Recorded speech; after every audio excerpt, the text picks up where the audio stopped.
on va parler de diversité, en général, diversité culturelle. Je dirais que dans un premier temps, c'est le dialogue. C'est le dialogue entre les peuples, entre les personnes, entre les arts aussi, puisqu'on va plutôt parler du domaine artistique. Mais je pense que la diversité culturelle, on a la chance de l'avoir à Genève, particulièrement en sachant que les personnes viennent de 180 nationalités différentes. Donc on ne peut que se réjouir s'il y a un dialogue entre toutes ces personnes. C'est la même chose aussi pour le domaine artistique. Les arts foisonnants, on va dire, de tous bords, que ce soit le théâtre, les arts plastiques, la danse, la vidéo, le numérique, le cinéma, etc., se nourrissent l'un l'autre. Toujours du classique au contemporain d'ailleurs. Les uns s'inspirent des autres, enfin surtout les contemporains s'inspirent des classiques. Tout cela fait un enrichissement extrêmement passionnant, donnant accès à des connaissances, à une ouverture d'esprit, à alimenter un débat personnel, à se répondre parmi, à se contredire. Et cette diversité culturelle d'aller vers les autres ou entre les autres est une chose qui me paraît indispensable pour vivre ensemble. Bonjour. La diversité culturelle, moi je m'intéresse à la question de ce qu'est la culture et ce qui unit les personnes qui appartiennent à une même culture. Alors on a la langue qui est un facteur commun, on a la religion, on a l'origine géographique et la culture, chaque individu tire ses racines d'une culture. Donc c'est important d'avoir une culture, c'est important que chacun puisse s'identifier à une culture.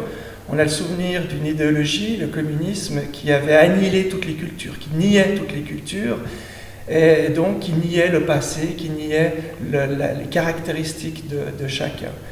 Maintenant, l'appartenance à une culture ou la filiation à une religion, une langue, la culture a aussi en elle les germes de l'intolérance. Il y a à des moments donnés historiques, il y a des religions qui ont été intolérantes. On pense à la question de la révocation de l'édit de Nantes vis-à-vis des protestants, et actuellement, certains courants religieux font preuve d'intolérance. Et le rôle du politique par rapport à ça, eh bien, c'est de favoriser la pratique, favoriser la culture de chaque culture, pourrait-on dire, des citoyens, avec une limite. Et là, c'est un débat que nous avons en ville de Genève qui concerne les signes que l'on peut porter lorsque l'on est fonctionnaire, les signes religieux que l'on peut porter lorsqu'on est fonctionnaire. Et on a un débat.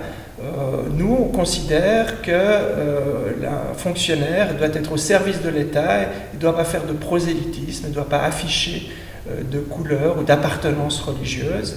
D'autres considèrent qu'au contraire, on devrait pouvoir afficher son appartenance religieuse, alors qu'on est censé être au service de la collectivité, et que la collectivité n'a pas de coloration religieuse.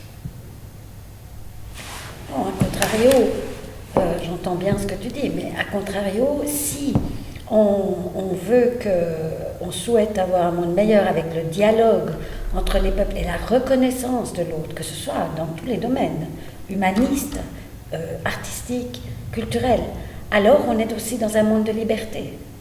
Et donc, qu'est-ce que ça veut dire de fixer des règles, ne serait-ce que vestimentaires, alors que ces personnes sont parmi nous, vivent avec nous? Et on a un code vestimentaire, on n'a pas un code vestimentaire. Est-ce que ça joue un rôle sur la qualité de la personne, la qualité des relations qu'on peut développer avec elle? Moi, je pense que la diversité, c'est avant tout rencontrer l'autre, c'est avant tout respecter ce qu'il est. Et donc, je ne suis pas sûre que de poser des vétos soit une voie qu'il faut suivre. Oh, un petit café. Oh, merci bien pour ce petit café. Merci beaucoup.